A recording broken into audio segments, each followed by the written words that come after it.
you are the business. You have to take care of yourself. And I say that in a way because I have gone through extreme burnout, or when my body has just completely failed from the lack of sleep, not eating on time, lack of hydration, whatever the case may be, because you're so consumed with running your business that the business starts running you. So I was lucky enough that I had some big moments, some powerful moments that guided me to reflect on self-care. So I think self-care is massive. And for me, self-care is about, and it's different for everybody, is about just not moving so fast that you're not able to think. So for example, asking yourself once in a while, am I thirsty? Was I hungry, or am I actually just thirsty? Do I need some more water? Hi, everyone, and welcome to the Eat Real to Heal podcast. I am your host, Nicolette and on today's show, we have a very special guest. She is a dear friend. She is a fellow entrepreneur. We used to work together in government and so much more. I've been wanting to get her on the podcast for so long, but she is a busy bee running a very wonderful and successful business, and that is Ellen Wee. Now, before we dive into Ellen's company and the incredible things she's doing with Spark Kombucha, we're going to teach you all about what that is. I want to first off just say thank you for all of our guests and to all of our listeners. We would not be able to provide this information, this knowledge to you if it wasn't for our guests taking the time out of their very busy days to share their expertise, their skill set, their knowledge with you. So if you are sitting there right now listening to this show, I just want you to send up a lot of love and a lot of gratitude to all the guests that we've had on the show to date. And also, I want us all to share the love and to share the gratitude to each other, and especially from me to you, because it's the listeners that inspire me to keep wanting to put out content out there, to keep wanting to share this information.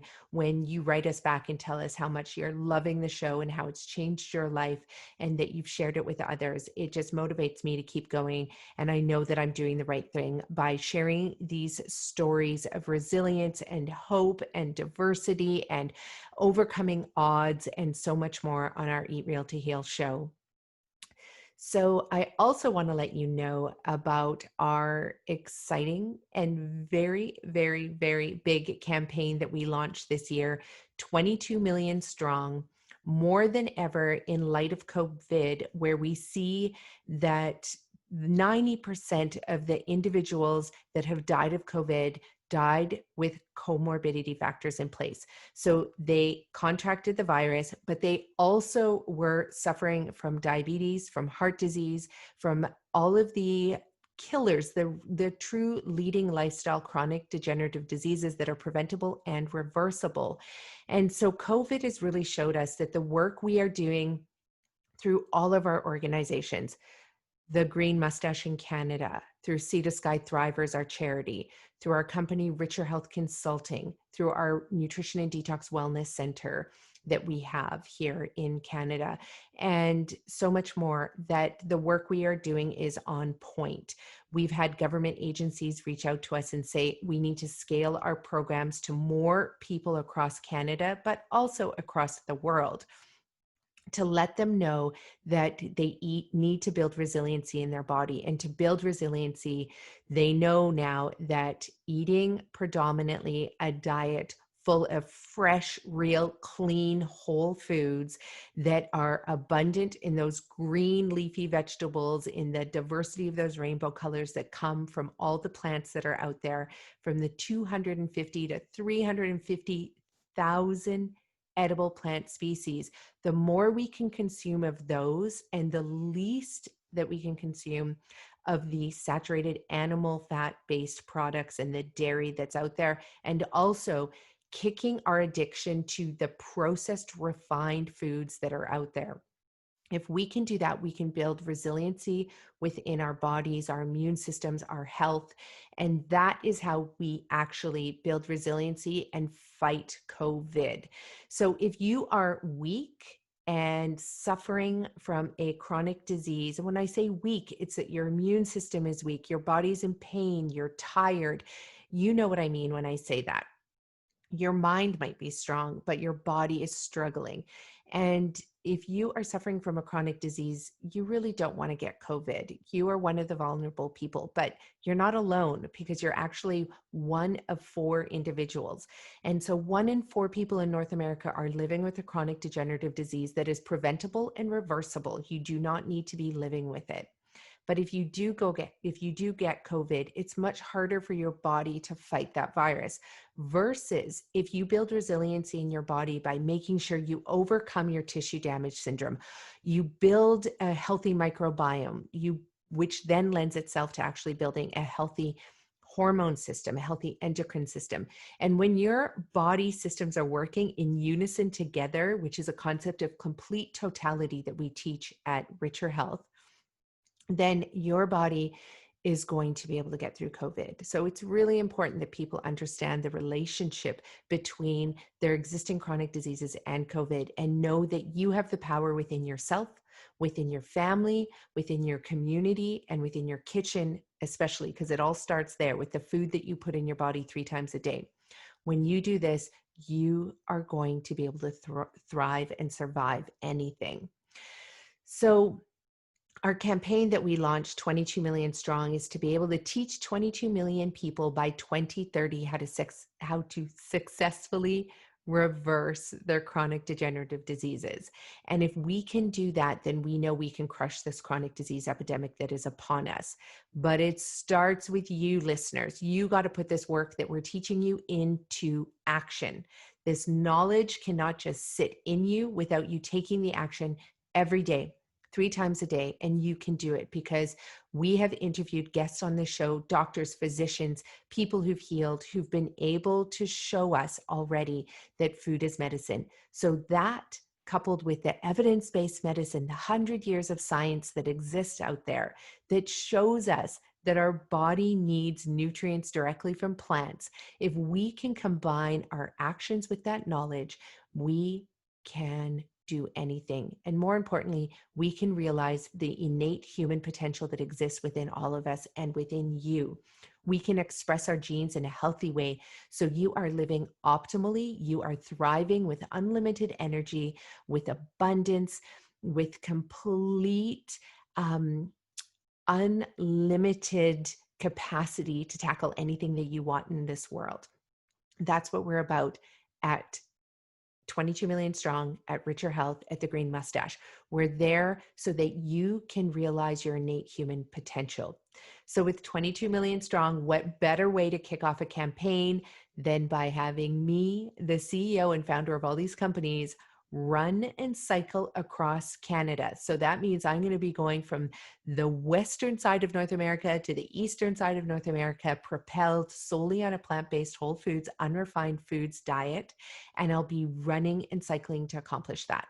And of course, I'm doing this to raise awareness that we can thrive on a plant-based diet. I'll be fueling myself with plants the entire way and doing it well.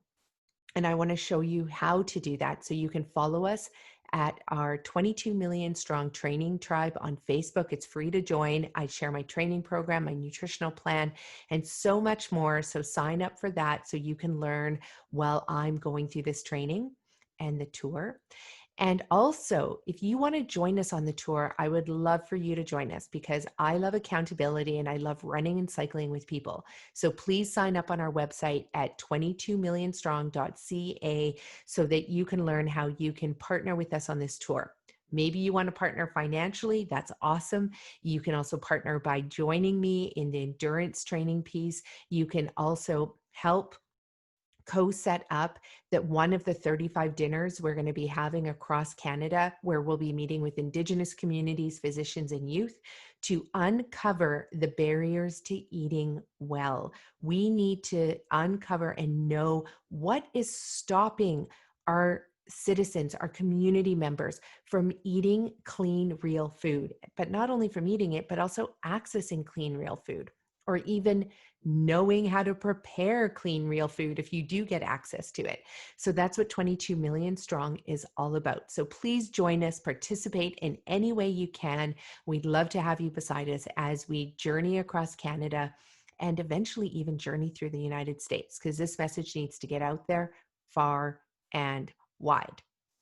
Now, without further ado, let's jump into this amazing podcast with Ellen Wee, the founder of Spark Kombucha. And before we do, I want to share a little bit more information about her. So after many, many seasons of snowboarding in Whistler, British Columbia, amazing resort community here that I live in, after snowboarding day in and day out and working during the evening in hospitality until the early hours, Ellen decided to go back to school. And with that, she got an office gig. So we ended up working together at the resort municipality of Whistler. She was in finance, I was in engineering, doing sustainability work. And during this time, that's when she discovered kombucha, an amazing beverage that you're going to learn all about. And she became enamored with its refreshing taste. She started making it at home, and then she started sharing it with friends. And once she noticed that it was completely a scarce beverage in our community, that's when she made it her mission to bring kombucha to the Sea to Sky corridor where we live. Her goal was simply to get a sample into our bellies and to also get us to pronounce it correctly. So it is kombucha. So Spark Kombucha is a handcrafted organic kombucha, and she began serving this unique beverage, which is dry and brewed. She started this in 2015 in Whistler, Squamish, and started serving it up at the local farmers markets all throughout Vancouver as well. So she specializes in dry brews, which is very unique. And Spark's flavors are characteristically fizzy and tart with just a tiny bit of sweetness, because as you all know, we don't need those extra sugars in our diet. So Spark was originally only available via growlers and refills, but then she made the commitment to produce and she wanted to produce it and she did this in the growlers because she wanted to produce the least amount of waste possible. But then, of course, Sparks consumers and supporters, they spoke up. And of course, bottles were added to her line. But let's dive into this podcast where you get to learn all about how Ellen was able to free herself from her corporate gig, working 9 to 5 to start and launch her own business, making them one of the most healthiest beverages around.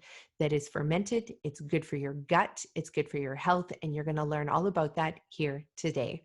So stay tuned. And of course, you know what to do. Share this episode with all of your friends, because you know what?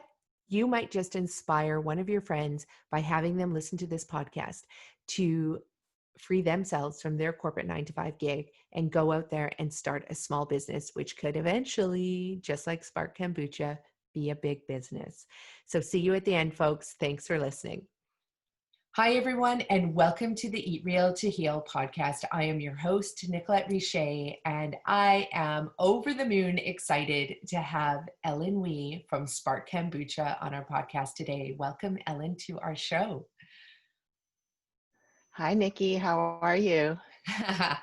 I am doing amazing. I'm super excited to have you here. And just for our audience members, you know, Ellen and I go way back to the world of government when we were both working for the resort municipality of Whistler, you know, dressing up in our suits. In Whistler, you never wear suits, you wear jeans and plaid tops pretty much, but dressing up and going to work.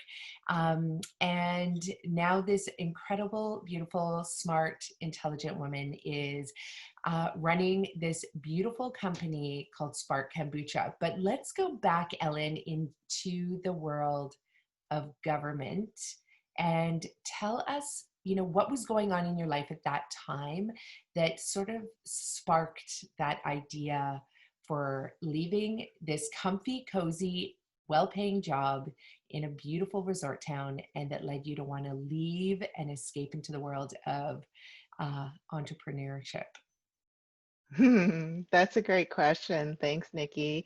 I think actually even one step before that, I had sort of moved to Whistler like a lot of people, chasing dreams of like snowboarding all day and having the night shift job and just kind of having that really fast, quick paced lifestyle of just having fun, little bit of partying here in Whistler, of course.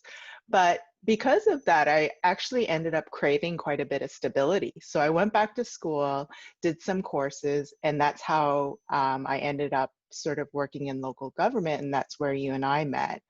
And I think you said it perfectly. It was comfy, it was a cozy lifestyle. Um, Great sort of atmosphere in the sense that you're in a mountain community, but you have like sort of the city sort of conveniences of working that 9 to 5 and having that office job.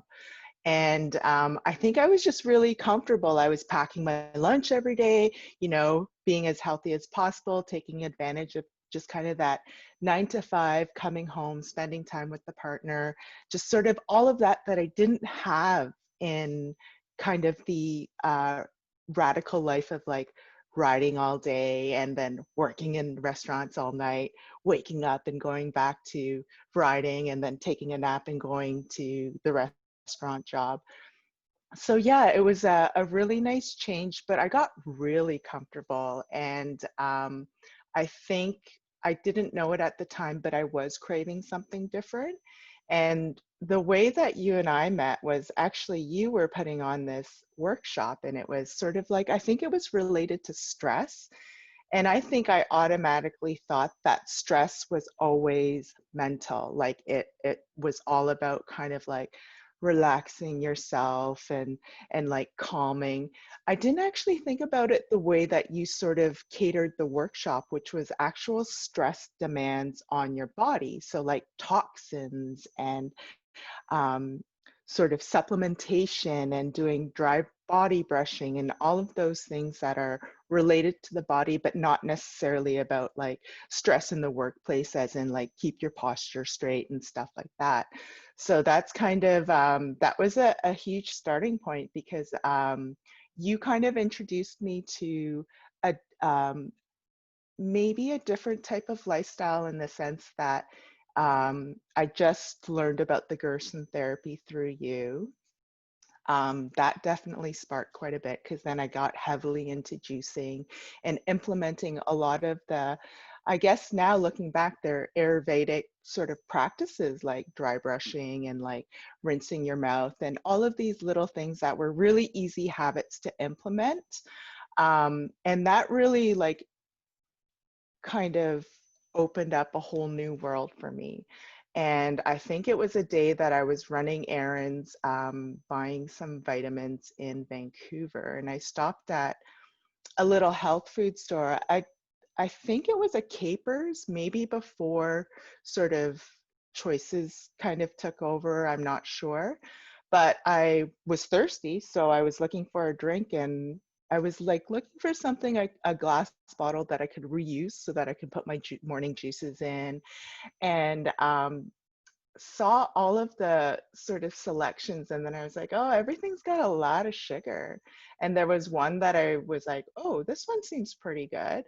And it was on special, 2 for something. So I bought two, shook it up while I was in the car, opened it, it exploded everywhere.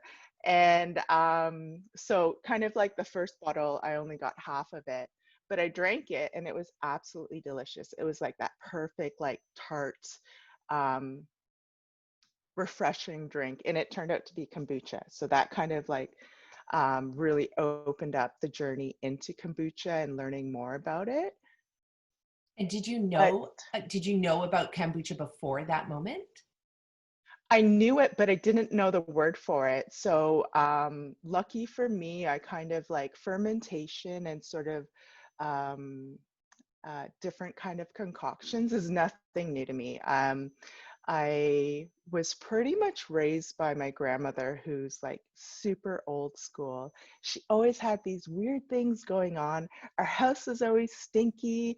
I would she would tote me along downtown Toronto. We'd be hitting all of these like really sketchy places. And like I remember one store that I loved going to. It had all of these glass jars with like, I think one glass jar that I really liked looking at was like the one with the dried lizards in it and stuff. And this is at a super young age. So I actually, it was almost like deja vu when I first tried kombucha because I knew I had tasted it, but I couldn't really pinpoint it. But I know that it must have been somehow through my grandmother raising us that she must have had some sort of version of it. And she would do things like fermented elderberries and all of these strange um, things that I didn't really embrace at the time, and I've kind of come full circle now, but it was definitely something that was familiar. And I think each culture has a version of a fermented product. Exactly. And so just so the audience knows, especially for those that most will be listening to this via audio, so they're not seeing Right. your gorgeous face right now. What's your ethnicity? I'm actually firstborn Canadian, but my heritage is Korean, South Korean. A lot of that's usually the first question people ask. Oh, are you from the north? Yeah. But yeah, South Korean. And so even my older brother was born in Korea, but I was born in Canada. So it was a really unusual situation, particularly for me being sort of surrounded by the heritage and kind of that old school mentality. Like because it was my grandmother, she grew up during the war, the depression, like really hard times. So that was kind of really all that I was used to. Yet I was growing up in this amazing, beautiful country with so much abundance. And a lot of my friends were sort of the people that I met, um, most of them were used to this. So it was kind of, I always felt kind of locked between um, the little sort of sliver between uh, sort of that old school Korean heritage to what Canadian life, all the potential with sort of being a Canadian. So it was an unusual situation being raised in that way, but I'm fully embracing sort of all of the ancient cultural traditions that I really pushed away at that time, but now it's really um, coming back in demand. Like seeing kimchi at a health food store is Yeah. just, it's actually quite amazing because when I was a kid growing up, like that's all the stuff that I was really embarrassed about. Like we would hide it, like I would hide it, or like sort of all the weird smells that come from fermented soybeans and stuff. And that's the stuff my grandmother did, right? It was really kind of embarrassing when most people were used to sort of non-smelly foods, like just kind of like really the sort of maybe the standard American diet. And that's for me, it was like go to school during the day and having that sort of um, exposure, and then coming home and having to deal with all of like sort of the ethnic side of things. But I think sort of having that world, it really kind of, especially with my grandmother, um, she really taught me a lot of sort of um, preserving and really instilled the value. Now I know that she was instilling the value of really um, preserving, um, appreciating things when they come. So it was very scarce for her. So when she got something, it was very, very much appreciated. So Wow. it really goes hand in hand with like your pers- perspective towards food as well. Yeah. And, you know, and it's interesting because in all the years that we've known each other, I don't think your life and your story, and I think we just take it for granted because, you know, that we were, you know, even if we're firstborn, or I mean, in my case, I came from Africa when I was 4, and our stories are so similar in that my grandmother as well passed down so much of her knowledge, like through my mom, to me. And, you know, so it's not ironic that I'm in the world that I'm in of food as medicine, because in every other culture outside of like colonized countries, food is medicine. And, you know, fermented foods and preserved foods, but preserved in a wholesome way, right, where we are using nature's principles like bacteria or soil or herbs or whatever it is. One thing I love about your story as well is um, the fact that, yes, when you're in a country and you have a different heritage, different culture, that maybe what the norm around you is experiencing, kids are often embarrassed by that. And I just think you just brought an idea, like how cool would it be if all schools had lunch programs where Mondays was Korean food and Tuesdays was Vietnamese food and Wednesdays was, you know, Japanese and Indian and Sri Lankan, and like you literally, you know, Czech Republic, like there's so many different qualities of food and all of them have healing properties outside of the standard American diet. Oh, Yeah, and I 100% agree. And we're definitely seeing sort of, back when I went to school, it was hot dog days. That was kind of like the big thing. And now, my friends' kids and other kids that I know, like they do actually have sushi day, and like it's kind of gone from hot dog day to pizza day to sub day. So hopefully through a little bit more time and exposure, we do see sort of an up leveling of like diverse cuisine within sort of this amazingly diverse country that we live in. Yeah, I would love to see that. And I think the interesting thing about sort of those cultural traditions is that some of them, and I would say even a lot of them, were sort of created out of necessity. So it's amazing what happens out of necessity when you don't have sort of access to abundance. You really have to be creative and take advantage of those sorts of things. And I think, that's kind of how sushi was created. It was actually a way to preserve fermented fish, and they would layer it, and it now sushi's become what it is now. And same with like sort of what we know as barbecue. Back in the day, it was a way of like sort of extending your supply of the meat that you did end up getting. So it's really interesting how um, things that you see as maybe a disadvantage can really work out to be beautiful things. exactly, exactly. And so that led to then, so how did your idea of, you drank this kombucha that exploded all over your car and you liked it, it intrigued you. And so then how did you go from working in government in finance to then, you know, coming up with the idea for Spark Kombucha and Yeah, it actually kind of, launching it? yeah, it was a little bit of a ninja bug in the sense that it happened really slowly, but it was enough of a spark that I knew that it was something that I wanted to do. And it just kind of grew. I think for me, because I had such a positive reaction to my first kombucha, I did have a really bad habit of not really sort of eating on time. And just, I think with running around in the city that day, I can be totally perked up, and I felt really energized, and I just overall felt good. Um, so for me, it was like, oh my God, why doesn't anyone know about this stuff? Why aren't my friends drinking it? So I think from there, like after buying several bottles whenever I could, because it wasn't readily available in the Sea to Sky corridor, it was a Right. special trip and a stock up when I did go to Vancouver. And I was like, people do make this at home. So I did quite a bit of researching and took a deep dive and like, maybe I could make this at home. So I got my hands on a culture and I started brewing at home. Like I said, I was kind of used to all of these like weird looking concoctions in the house.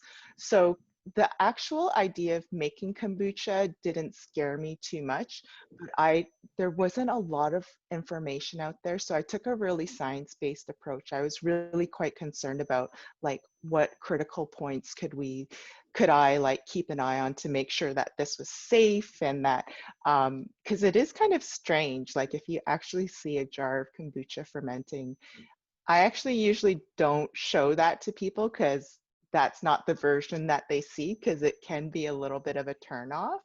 So hold But on. So hold on. Let's just go into explaining what kombucha is, because as you're explaining this, I'm imagining there's listeners out there that I know don't know about kombucha. I was just in Campbell River recently, and we went to just a local grocery store, and I was looking everywhere for the kombucha. My girls were craving something cold and refreshing to drink, and of course, health is a priority, so we don't buy sodas and pops or anything like that ever.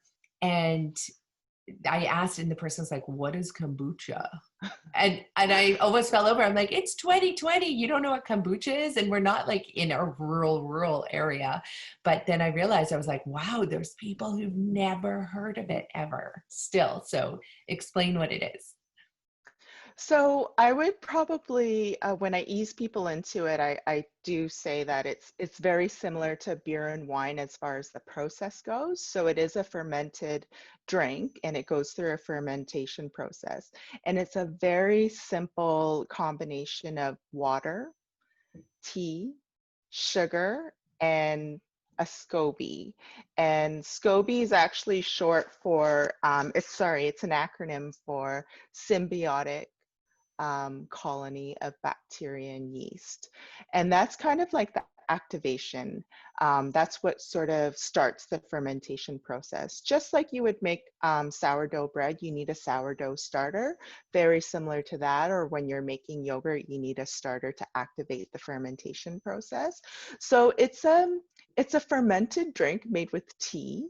And what you sort of end up with is like a fizzy, tart, slightly sour beverage that's quite low in sugar, because although sugar is one of the main ingredients in kombucha, it's actually metabolized out. It goes through the fermentation process. So it actually transforms, so to speak. So it's usually drank cold. I actually love it room temperature and even flat and even unflavored. But the popularity of kombucha, there's a lot of different flavorings. So think of it, if you like cranberry and soda, you'll most likely like a kombucha. And it's a wonderful alternative to sort of the processed soda pops and those kind of high sugar beverage alternatives that are out there. So one question I have, which you just brought up, actually, is a point that you brought up, is the carbonation, because the carbonation is added afterwards. And does it even have to be part of the process? So there is a a natural carbonation that happens. So it does have an iridescent sort of texture in your mouth.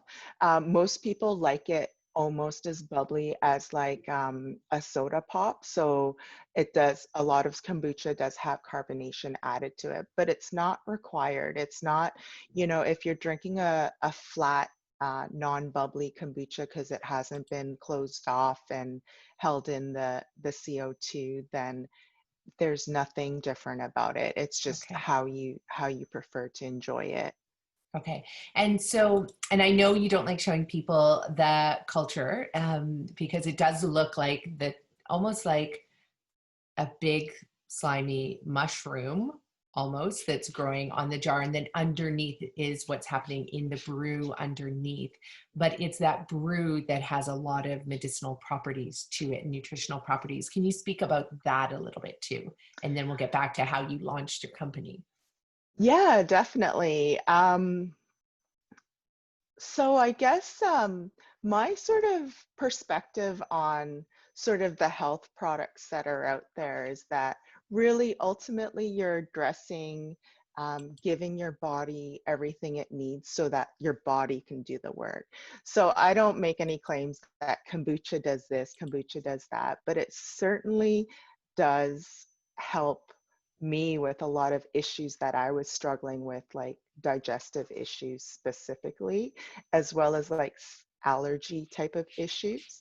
And so kombucha is more known as like a, a probiotic drink.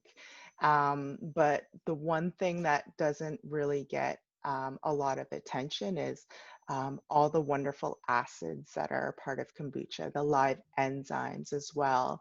Um, in addition, it's really good at detoxifying, so it aids in digestion as well as like a good liver aid as well. But like there's malic acid, amino acid, nucleic acid, acetic acid, lactic acid, gluconic acid, so many different varieties of acids. And all of that really feels like the best way to describe it is it's good for your gut. Yeah. It's good for your digestion. It's good for detoxifying. So in addition to the probiotics, it has like a really cleansing effect on you. And overall, if you are kind of lacking in those areas, essentially it really helps you to absorb nutrients, and it helps you through digestion. And we know that nucleic acid aids in cell regeneration. Yeah. So I say all this, but there isn't a ton of research on kombucha. So I think that it's definitely, it's kind of, for some people it's the be all and end all, but I really do believe that it's a complement to everyday life. It's simple, it's easy, and it's awesome. So it's something that you can implement that's really going to be such a small thing that it's actually enjoyable. It's not work. And meaning drinking kombucha. Making kombucha is another story. Yeah, but it's just it's an easy yes into your day, and exactly. you'll notice over time the benefits and how it affects your body composition. Exactly. And it's true because right now we are living in a world where I remember, 20 years ago being in India in the mountains and watching, the villagers port Coca-Cola and Fanta up into the mountains when they could have easily just brewed, they had all the ingredients to brew their own kombucha, this beautiful fermented beverage, which would have had the medicinal properties, the healing properties, been healthy, even if anything, it's just tea and a bacterial culture. And so, they could have been making that and bottling that versus, hauling these sugary, dyed, preserved, like highly crazy processed, disease causing beverages with all the waste that comes with it, right? The bottles, the plastic, the glass, everything. And then they could have saved their energy for transporting like other goods, right? But they were bringing that for the travelers that were coming through. And that just made me so sad because they do, all of these countries all around the world do have their own fermented gift to share with the world. And instead, man, Coca-Cola, Pepsi, Fanta instead made its way in. And so that's what I love so much about kombucha, because people can also complain about the price of it too. Like, oh, $4 for a bottle or whatever it's going to be. But I'm like, you can brew it at home. Like it's actually Yeah. not that hard to do. But I mean, obviously you have the science of figuring out the best flavors and the best flavor combinations and knowing when to pull the SCOBY out and all of that. So, I mean, I rather rely on having you make it for me than me having to manage it myself. Just want to say that. Oh, thank you. It's funny because it is simple. The ingredients are simple, and it's a relatively straightforward process once you get the groove of it. But so is bread. And Yeah. I know right now people are baking a lot of bread, but that's one thing I've never taken on because it's just, you know what? For me, it's a lot easier and more convenient to buy a beautiful loaf from our local bakery than it is for me to actually make it at home. And I think that's the Totally. same for a lot of people in regards to kombucha too, because Yeah. it's a process. Yeah, Yeah. and it's an art. So like you are an artist. The bread makers are artists. You know, my husband tried to make bread through COVID and it was hilarious because he'd spend hours and days, you know, letting the yeast and the starter get all ready to go. And then literally his bread was coming out like biscotti, like in the oven. We Yeah. were like, and not so good. And then tried again, same thing. And then meanwhile, somebody else would come over and be like, we baked you a loaf of perfect bread. We're like, okay, we're just going to order from you from now on. Done. Like, you know, there's an art to it. And some people have these amazing gifts. So tell us how you brought your gift to the world then, because this is so exciting because you hadn't run a bottling beverage business before. And the beverage world is a crazy industry, right? It's gnarly, So tell to us say about it that. mildly. Yeah, I think so it was more so that I was sharing it with friends and then I was like, I need to tell people about this. So lemonade style, lemonade stand style, hit up the farmers market, and the concept launched as like a kombucha on tap. So I kind of wanted to skip through the bottles and stuff and just get like samples and product into people, getting people to pronounce kombucha properly. Because year one for me was like, people didn't even know how to read kombucha. It was a new word for a lot of people. So for me, it was just about sharing it with the community through the local farmers market, Squamish, Whistler, and Vancouver, getting samples, people to try it.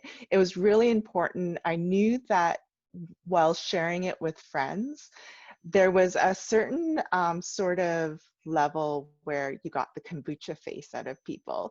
And I call the kombucha face when your eyes squint, your mouth goes into an O, and your head kind of like goes back a bit. And that's kind of like almost like you taste something for the first time and it's like too robust, too sour, it's too strong. And a lot of my friends really were not accustomed to that flavor.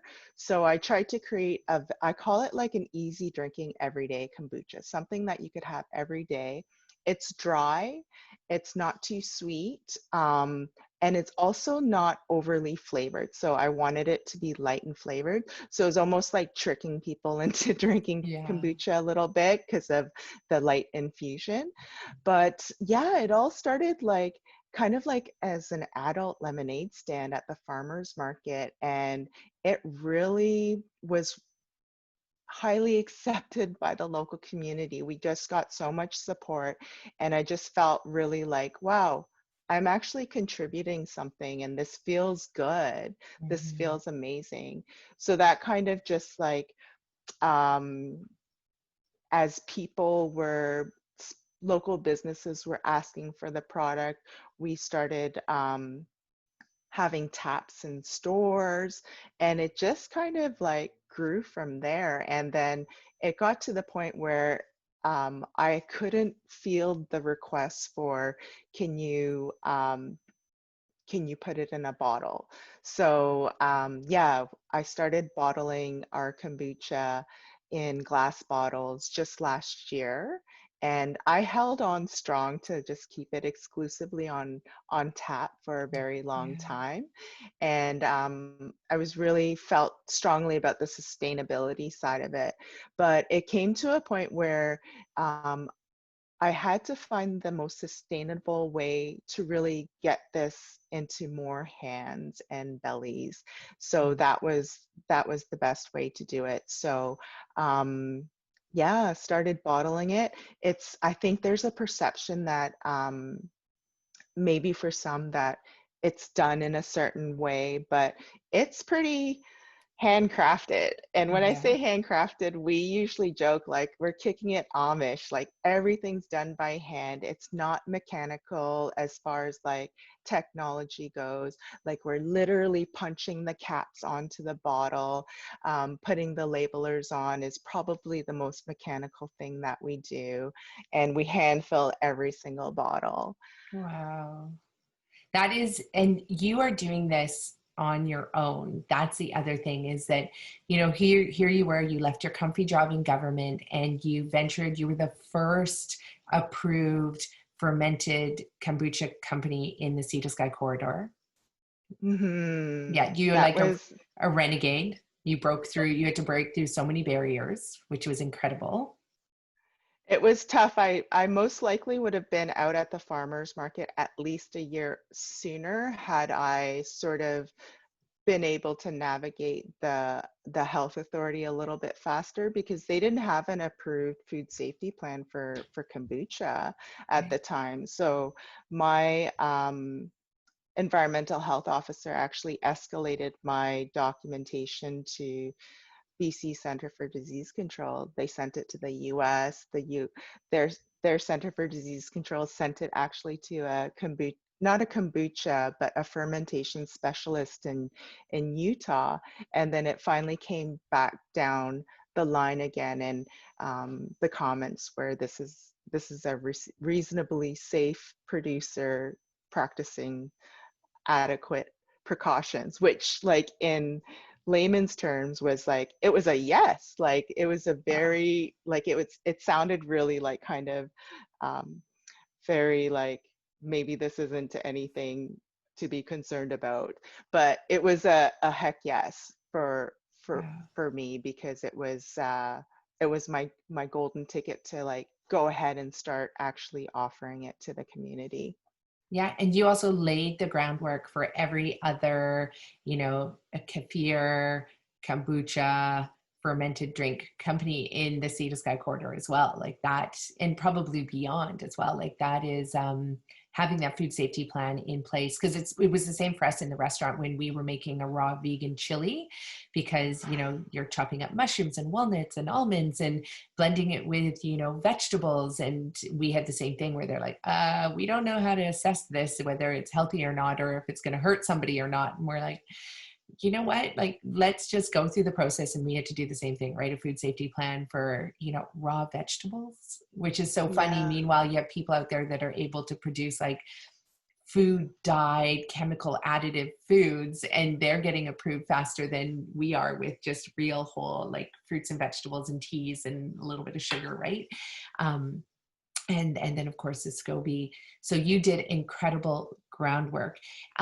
One of the other things about Spark Kombucha and just how you got started that I really want to highlight is, like speaking to you and hearing you, I mean, you sound like a savvy entrepreneur, right? Who just kind of knew what you were doing, everything like that. When at the end, you did what everybody really needs to be doing when they launch a business. Because I think there's too many people out there who have a business idea that just think it's going to be amazing and they're going to go build it and then the people will come. What you did was you were market testing. And I will never forget, I was building out the Green Mustache, our plant-based whole food restaurant in Whistler, our first location. And there would just be a package at our door, or somebody would come in and be like, Ellen brought this in for you. And it was 4 beautiful bottles in this little tiny cooler case. You had a handwritten note on that that said, hey, just wanted to drop this off for you. Tell me what you think. And I just thought it was a brilliant way to market and test your product. And of course, I had all my staff in there helping to build out the restaurant, our plumbers, our electricians. And so I just sampled it around to everybody. So here you are, you drop off this sweet package of kombucha. And I had like 12 people testing it, being like, oh my God, this is amazing. And like, what brilliant way to really get feedback on your product. And you know what? And it didn't take, like, for sure it took effort, right? Because you're not making money when you're dropping off these samples. But I mean, come on, people out there who are listening to this, like, this is a brilliant way to test your product before you go and launch it big time. So I just had to I say, like, literally high five to you for doing that, because I think it's a really good learning opportunity for any people who want to start a business out there. thank you. Yeah, it was a lot of work, but I think I didn't know what I was in for, in the Yeah. sense that it was like more of a passion project and like a labor of love. And I just really, I am one of those, I'm that crazy friend that when I discover a new recipe, like there's a casserole at your door. I just love, it's like, if you haven't heard about it, I want you to experience it. So it was just sort of an extension of the way I am as a person. And I think opposite, like I didn't really go into it like I have full intentions of creating a business and now I need to find a product that's going to be a part of my business. The thing that a lot of people don't know is that I was actually working so the way that it worked at our office is we'd work 4 days a week or 5 days a week. And what I did is once I actually got accepted into the farmers market, I took vacation days for every other Friday so that I would work a 4-day work week. And so I spent a day brewing, which would be the Friday. And sometimes that brewing shift went straight into Saturday morning. And then Saturday morning, I'd be at the farmer's market in Squamish. And then I'd finish at around 5 or 6 after like restocking and making sure I was ready for the next day, which was the Whistler Farmers Market. And that was like a 7 a.m. call time. So we'd be there at 7 a.m. setting up. And it didn't end till about, by the time you packed up, about 6, and then the drive home. So it was a really long weekend, and I really kind of did it without a lot of people knowing. So I Okay. was like 9 to 5 Monday to Thursday, and then I was um, busy in the kitchen producing the kombucha and then slinging it every weekend. And I think when you start off in a way that it's not necessarily going to be a business, then you really it's a test to see whether or not you could do something like that, and how attached you are to the product that you want to take it to Mhm. sort of the next level.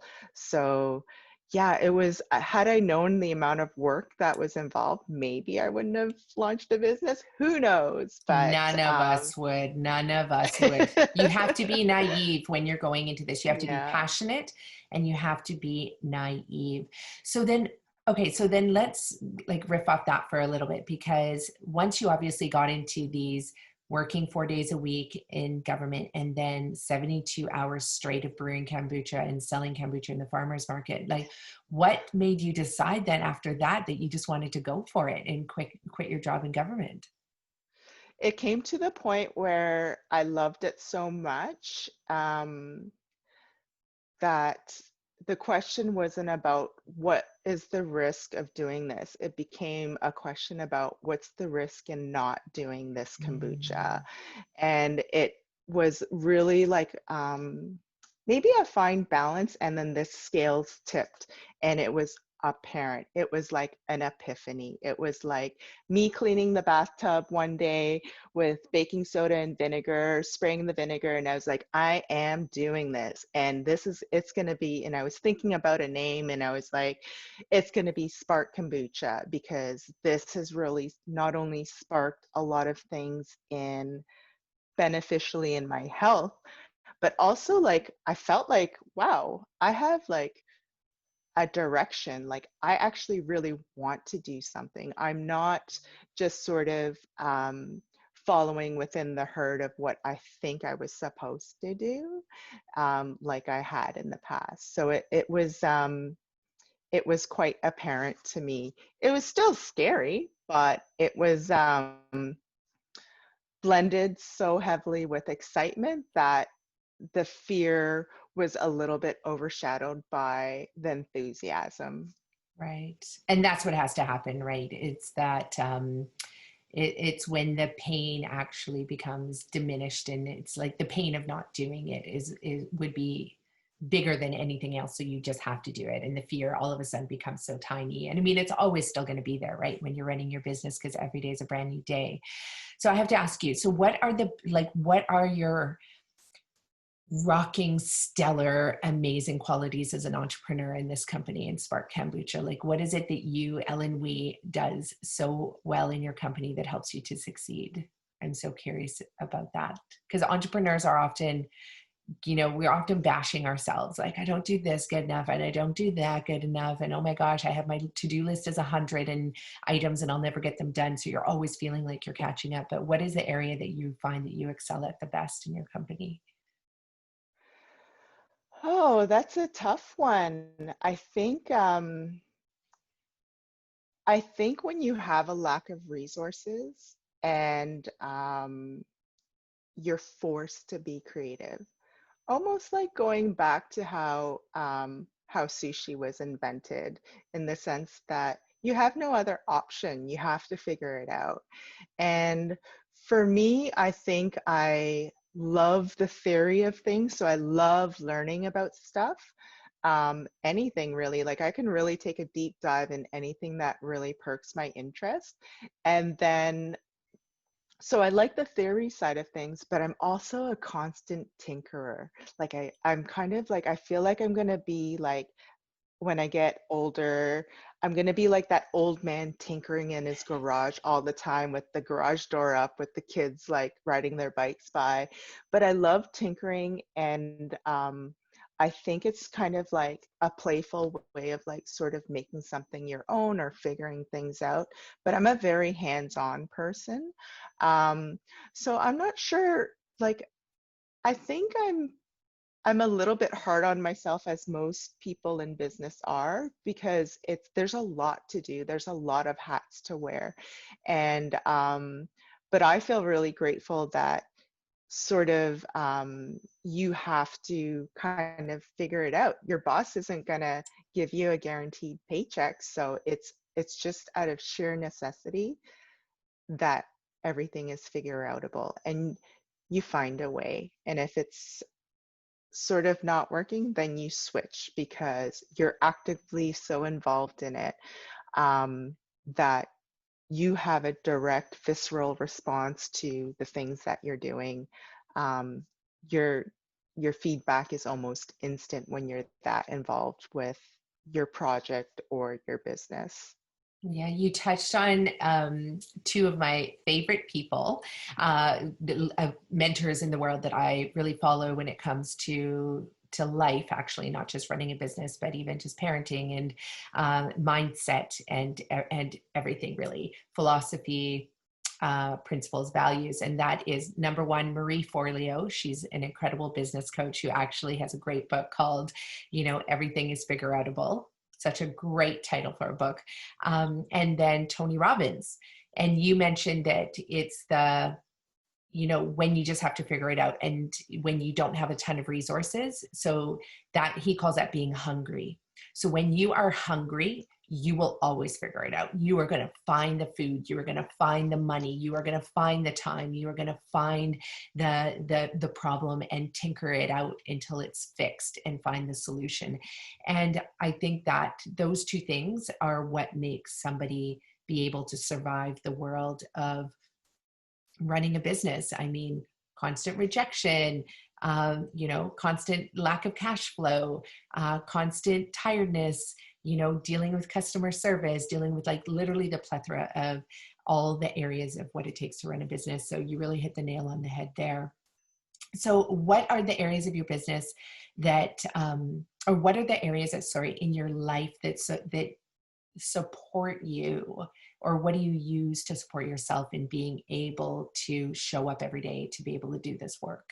Because it's more than just being scrappy and hungry too. We do need those other tools in our toolbox. And I learned that the hard way through burnout. So just sort of on a light side of it, I definitely try and take advantage of things that helped me streamline my life. Like, so for example, I'm not on email like every second of the day. I batch my emails. I do it like once in the morning and once late in the day, because if you're constantly on email, then it's really going to take you away from the focus time that you need. So just kind of like little sort of productivity hacks like that. But I think if you are the business, you have to take care of yourself. And I say that in a way because I have gone through extreme burnout, or when my body has just completely failed from the lack of sleep, not eating on time, lack of hydration, whatever the case may be, because you're so consumed with running your business that the business starts running you. So I was lucky enough that I had some big moments, some powerful moments that guided me to reflect on self-care. So I think self-care is massive. And for me, self-care is about, and it's different for everybody, is about just not moving so fast that you're not able to think. So for example, uh, asking yourself once in a while, am I thirsty? Was I hungry, or am I actually just thirsty? Do I need some more water? And even like one step before being able to relate to those kind of questions, for me, it was meditation. And I love meditation for what it does, because it's actually, I think there's a perception of meditation, and I was there, and I was definitely guilty of this, but I thought meditation had to be a certain way. Like, you can't think, oh, I can't sit for that long, I'm already thinking about a snack. Like, it's a very difficult process to be a part of when you have an expectation that you are supposed to levitate or something like that, you know? So I was lucky enough to really discover some really interesting and different ways of meditating. And now I kind of stick to a routine that I have. But having that time of meditation, whether it be in the morning or in the afternoon, is really important, because it's actually, if you really think of it like brushing your teeth, it's kind of mental hygiene as opposed to finding enlightenment, because it's more so like a check-in in the day, and it really helps you. It buys you a few seconds when maybe you're possibly going to say something that you're going to regret, but that really builds in you the more committed meditation practice that you have. And I think for me, one step sort of before the meditation is my mornings. And because I incorporate my meditation into the mornings, excuse me, I have this block of time in the morning that is probably early for most, but I have this routine and I call it my morning miracles. And that usually involves waking up, glass of water with lemon, warm if possible. And I normally will sort of have a few moments and then start a meditation. And then a part of the morning miracles is actually, I believe there's an acronym for it, and it's based on a book. The author was Hal Elrod, I want to say. Oh, I'm yeah. not sure if you're familiar with him, but the acronym is SAVERS, and it's like S, silence, A, affirmations, V, visualization, E is exercising, reading, and scribing. So like that's kind of like the basic foundations of it. And I actually incorporate that in my morning walk with my doggy. So having that silence really starts the day kind of anchored and kind of going through some affirmations, and it's not, I don't want to say it's really, it's not cheesy in the sense that people think of affirmations, and they're not really mantras or like kind of taglines or anything. It's just really saying out loud what you yourself, so I, Ellen, and then you insert what you want to transform to become. So I think that's really important because we definitely have been a little bit programmed, and a part of our ego is also to keep us really safe. And so we've got all of these really background programs running to keep us safe, and a lot of the times there's a little bit of judgment to make sure that we're protected and whatnot. But at the same time, we can be really hard on ourselves, and that's a natural response that we're all used to. But an affirmation is really just to remind yourself to speak to yourself like you would a child. Like some of the things we say to ourselves, we would never say to a child. So that's kind of the important side of the affirmations. And visualization too, I think is a kind of touches on sort of the mental side of things, and your creativity, and when you visualize as well, sometimes you get into instances where you can't actually visualize a situation because you've never experienced it. So that can also kind of lead you into wanting to experience new experiences. And of course, exercising, we all know, has, even if it's like 10 minutes of like just getting your heart rate up, and like this part of the walk looks really strange to people because I'll have my dog attached to my waist and we'll just be doing so they'll see me talking to myself doing my affirmation, and then we'll break out into a 10-minute jog.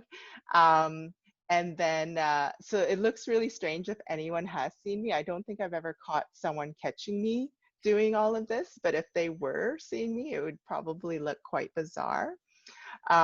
So the exercising component. And then when we get back home, I usually will listen to it's like a must. Listen to 10 minutes of like a book or a podcast or something. One of my favorites right now is Productivity Game, and he does book synopsises. So it's kind of like you get the rundown of a particular book, and then I write about it. And so those are the sort of the principles of morning miracles. But I definitely practice that. Some days it's kind of a variation of it, so it might not include the reading component, or maybe even not the exercise component or the scribing component. But overall, there's always a section of the morning for me where I start that it's like my time. And it sounds kind of selfish, but it's strictly to almost prime myself for the day. And because personally for me, I don't know if it's the same for most people, if it's not planned or if it doesn't get done right away, it can usually fall off your plate. So I took a very deliberate, intentional sort of, I made sure to sort of get that 3 hours in the morning to do the things that I want to do. Which is amazing because we all have 24 hours in a day, and we can choose how we use those hours. And I know it for myself with training right now for this run across Canada, that anytime I push my training a little bit further back and think I'm going to do it this afternoon, it always means that I'm doing it late into the evening, sometimes in the dark, in the cold, in the rain. And I could have just done it that morning. And instead I spend my whole day thinking, oh, I should have just gone this morning. I should have just gone this morning. And you know what, if it just went this morning, it'd be over and done with. But it's all still within the same 24-hour period. So it's important. I used to think about it too, that it's a luxury to do these things when, as an entrepreneur, especially, or as a mother or somebody who's working, or any human, it is so important to give yourself that time to think and reflect. And when I was in Africa, I saw that readily in, people worked hard. They worked all day from sunrise to sunset. But the minute the sun set, they were sitting in the porch, staring at the stars, feeling the wind, and taking that time to just relax. And then they would go to bed. It wasn't just like drop everything and hit the sack. And so, Hmm. yeah, we need to do that and prioritize it. And I don't know about yourself, but I see a lot of young entrepreneurs, like brand new entrepreneurs starting, and I wish I could just like shake them and be like, do the self-care, or I don't know if it's just something I don't know if you have to hit the burnout before you offer yourself that, but I really wish for all humans out there, is to self-love, self-compassion, self-care every single day. And we will all be better humans on the planet. Um, let's let's chat into let's dive into these amazing kombucha kits that you have, and we can wrap up with that because I just think it's awesome what you are doing with this next phase of your business.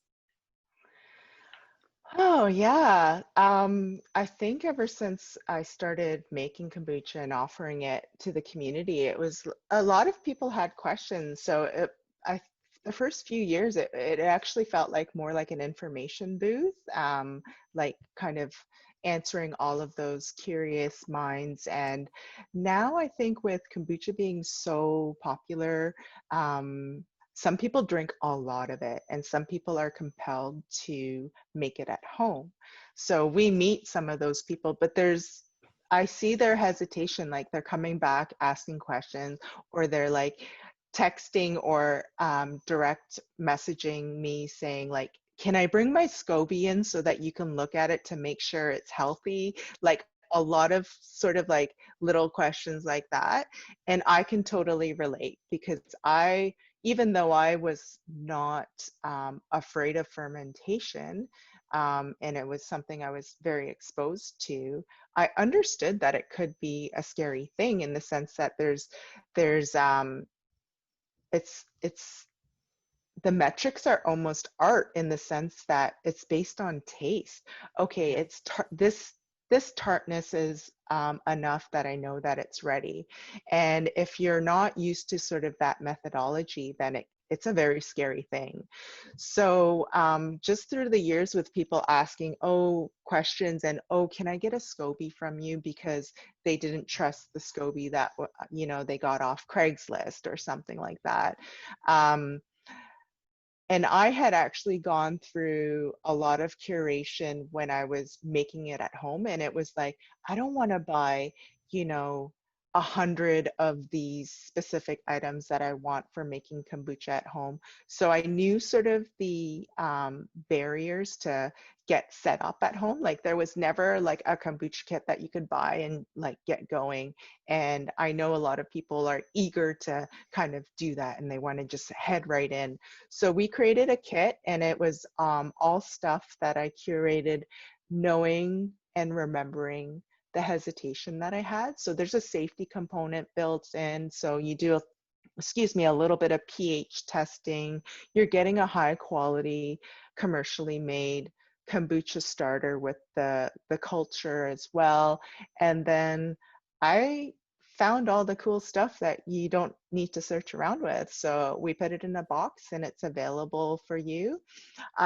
It's really important to like really empower other people to make kombucha or to be a part of the kombucha revolution, because the more people we have involved, the more exposure and awareness we have. And I hope that one day that all of the soft drink products are obsolete and that it's filled with functional, healthy beverages.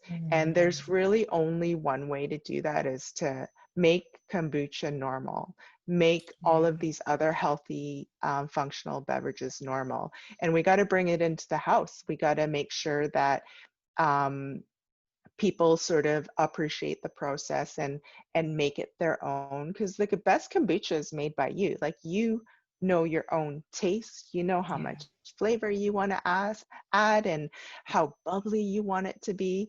So I think like knowledge is power, and like sharing that knowledge is the superpower. So it's it's something that has been highly requested. So we have kombucha kits that you can get. We'll have them online soon. We'll have a new website dropping pretty soon so that you can order them online. But a lot of people do just, it's pretty old school. Like we're a tiny micro business. Like people still Yeah. call and they're like, "Hi, can I speak to Ellen?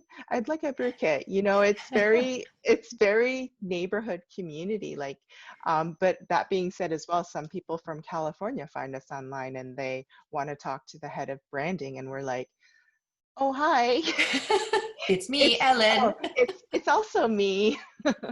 So yeah, so we have these amazing kits available, and they support you on kind of like, I like to break it down as like kombucha is almost like juggling. When you're juggling with one ball, that's like starting a batch, and it's pretty basic, and you can't really mess that up.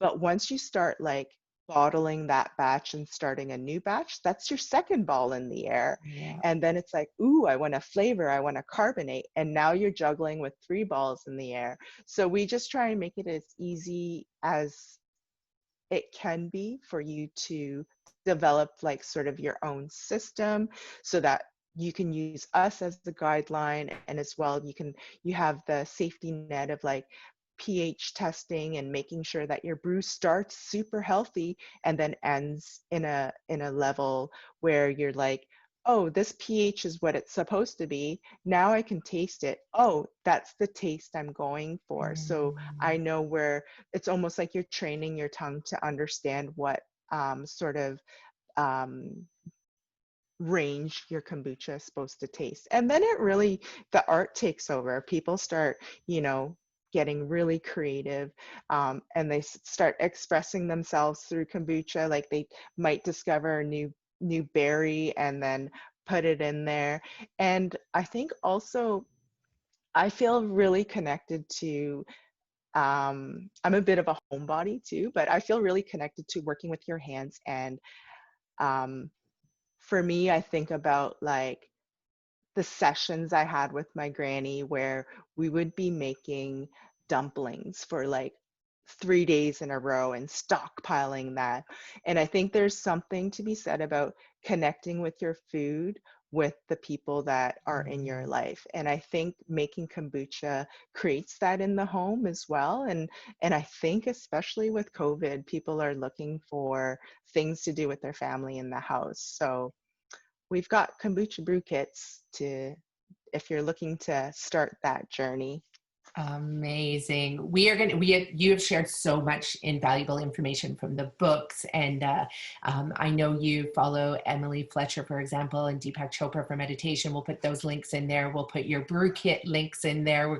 We're going to make this whole podcast accessible for everybody to be able to access like all these beautiful tools and resources that you have provided to the world. And I just have to say, I love your big, hairy, audacious goal of getting, walking into a grocery store and not seeing any more of those carbonated, terrible processed sugary dyed drinks that are harming so many people on the planet, and really only seeing these beautiful functional beverages that provide health and healing instead of disease and harm. And I just have to commend you for that, Ellen. You are a superpower in this world. And it has been such a pleasure having you on the show, and such a pleasure just knowing you all of these years. And I look so forward to seeing your kombucha journey and entrepreneurial journey unfold.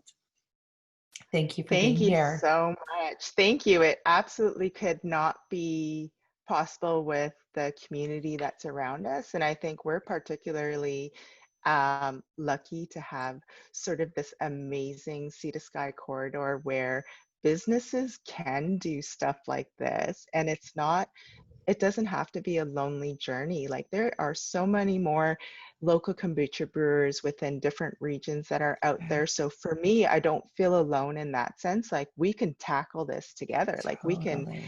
get kombucha on the shelves and all of that stuff. But with the Sea to Sky corridor, we have such an amazing community where, people are trying to lose weight so that they can lose a centimeter from their thighs so that they can run a microsecond faster. And then we have like this amazing dining circuit of international foods. And then we have this incubation of these creatives and athletics in the community where entrepreneurship is almost a no-brainer. Yeah. Like it's just an amazing network and support system to be a part of. And thank you for being a part of my journey. Oh my gosh. Well, it has been, it goes hand in hand because I think we watch each other go through these paces of going from, a life of, I don't know, whatever, normalcy and doing what we think is expected of us to then sparking an idea and then watching each other take those first baby steps and then take the leap, right, leaving the job behind, and then really just making our dreams that we have come true, and also watching those dreams also unfold, right? Like it's, when Spark first started, it, I don't think you would have articulated, I want to see every beverage, soda pop gone off the shelves. But then the more you learn about it, the more you see that your idea has the ability to impact the world. Hey, and welcome back. Did you not just love that episode with Ellen Wee from Spark Kombucha? I always love listening to stories about how entrepreneurs left their corporate 9-to-5 gig and ventured out there to start their own business. It's a scary thing to do. I've done it many times over, and now I'm a serial entrepreneur, whatever they want to call me. I can't stop doing it. But that's because when you work for yourself, it's not easy. It's tough, but every day is exciting. And Ellen shows us that with what she did through Spark Kombucha and her business. So go out there if you're in the Sea to Sky corridor or Vancouver, and you can get access to Ellen and her kombucha and her kombucha making kits. You can start brewing this in your own home as well. Now, don't forget, head over to Facebook and sign up for our 22 million strong training tribe so you can learn everything I'm doing to propel myself through plant-based foods across Canada next year. You can follow my training, my nutrition plans, and so much more. And of course, for a very short time, you're going to have access to our Eat Real to Heal program that you can get. It's a 5-week program that teaches you how to switch your lifestyle over to eating clean, real food, plant-based whole foods, and the type of diet that actually will reverse and can reverse your chronic degenerative diseases like heart disease, diabetes, autoimmune disorders, infertility, and so much more, particularly mental health conditions like anxiety, panic attacks, migraines, and so many more. So you can get access to that course. I believe it's 50% off right now. So instead of $97, which is already a discounted rate from our $600 price tag, you can get that course for only $49. So head over to our website now, get that course because it's only available for the next month. And after that, the price goes right back up. And so you want to get access to that now. And of course, if you haven't already done so, go over to Amazon and order your copy of Eat Real to Heal. I wrote that book 2 years ago. It's still an Amazon bestseller. So you want to get a copy of that because that is an easy read that'll teach you all about using food as medicine to reverse your chronic degenerative diseases, including cancer. So you want to get a copy of that easy read. And of course, if you do have a chronic degenerative disease and you want help starting today, email us at richerhealth.ca, book a consulting session with us. They're 3 hours long, and you are going to learn everything you know to be able to successfully reverse your disease. So head over there now and book a consult with yours truly, Nicolette Richer. That's me, the host of this Eat Real to Heal podcast. Thanks everyone for listening and for being with us. And again, let's give a shout out to Becky for producing our podcast and getting it out beautifully every week. Thanks, Becky, for all you do. See you later, everyone. Bye-bye.